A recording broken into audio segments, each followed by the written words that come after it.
నమస్తే మిత్రులారా. నా వీడియో మీకు నచ్చినట్లయితే లైక్ చేయండి, షేర్ చేయండి, సబ్స్క్రైబ్ చేయండి. ముందుగా కంటెంట్లోకి వెళ్ళినట్టయితే కొద్దిసేపటి క్రితం అంటే ఈరోజు తెలంగాణ ప్రభుత్వం ఈ అన్వేష్ అనే ప్రపంచ యాత్రికుడిగా చెప్పుకునే అన్వేష్ అనే అతనికి లుకౌట్ నోటీసులు జారీ చేసింది. లుకౌట్ నోటీసులు అంటే ఏంటి? లుకౌట్ నోటీసులు అంటే భారత ప్రభుత్వం కానీ రాష్ట్ర ప్రభుత్వం కానీ పోలీస్ వ్యవస్థ పోలీస్ డిపార్ట్మెంట్ నుంచి ప్రపంచ దేశాల్లో ఉన్నటువంటి అందరికీ ఈ నోటీసులు పెడతాయి. ఈ అన్వేషణ అనేవాడు ఎక్కడున్నాడు, వీడి యొక్క వివరాలు మాకు తెలియజేసి మీ దేశంలో ఉంటే వీడిని ఇమ్మీడియట్గా వీడి బ్యాంక్ అకౌంట్ సీజ్ చేసి వీడి పాస్పోర్ట్ సీజ్ చేసి వీడిని తీసుకొచ్చి మాకు అప్పచెప్పండి అని. ఇది క్లుప్తంగా లుకౌట్ నోటీసులు అంటే. అసలు ఈ లుకౌట్ నోటీసులు వీడికి ఎందుకు ఇవ్వాల్సి వచ్చింది అంటే, అసలు ఇతన్ని వీడియోని ఎందుకు అనాల్సి వస్తుంది సంబోధిస్తున్నానంటే, మొన్నటిదాకా ఇతను ప్రపంచ యాత్రికుడిగా గౌరవం ఉండేది అందరికీ.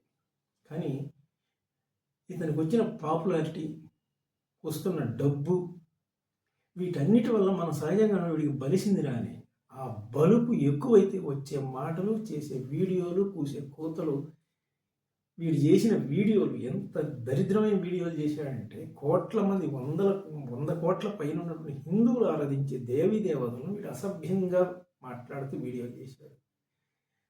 ప్రముఖ ప్రవచనకర్త గరికపాటి గారి గురించి వీడు చేసిన మాటలు అంటే ఒళ్ళు బలిసి నిజంగా కొవ్వెక్కినోడు కూడా అటు మాట్లాడు.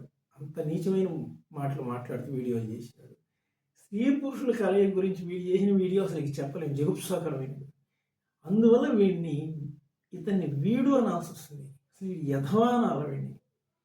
కాబట్టి లుకౌట్ నోటీసులు తయారు చేసింది ఇచ్చేసింది మన తెలంగాణ రాష్ట్ర ప్రభుత్వం. కాబట్టి వీడు ప్రపంచంలో ఏ మూల దాగి ఉన్నా వాడు హైదరాబాద్ రావాల్సిందే, సెల్లో పడాల్సిందే, వాడి మీద కేసు బుక్ కావాల్సిందే.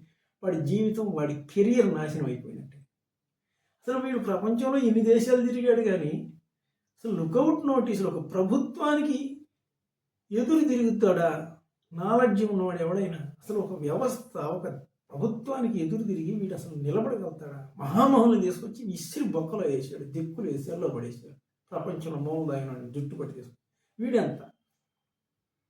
సరే, ముందు హెచ్చరికగా ఇన్స్టాగ్రామ్ బ్లాక్ చేసినప్పుడైనా వీడు, అయ్యా నా తప్పైపోయింది, నన్ను క్షమించండి, నేను ఇంకెప్పుడు కూడా హిందూ దేవీ దేవతల మీద వీడియో చెయ్యను, నా మీద ఉన్న కేసులు ఉపసంహరించుకోండి అని చెప్పి పెట్టినటువంటి కరాటే కళ్యాణి గారిని కానీ లేకపోతే భారత రాష్ట్ర ప్రభుత్వాలను కానీ సంప్రదించి ఉంటే ఒక రకంగా ఉండేది. ఇప్పుడు ఏం చెప్తాడు? ఒక అకౌంట్ పోతే పోయింది, నావి ఇంకొక 2 అకౌంట్లు ఇన్స్టాలో ఉన్నాయి, 2 అకౌంట్లు యూట్యూబ్లో ఉన్నాయి, వచ్చు నాకేమవుతుంది అని చెప్పి వీడియో చేస్తాడు. ఆ బలుపు తీరుతుంది. ఇప్పుడు కొద్ది రోజులు వీడు హైదరాబాద్ రావడం వీడి కెరియర్ దాదాపుగా ముగిసినట్లే అనుకోవచ్చు.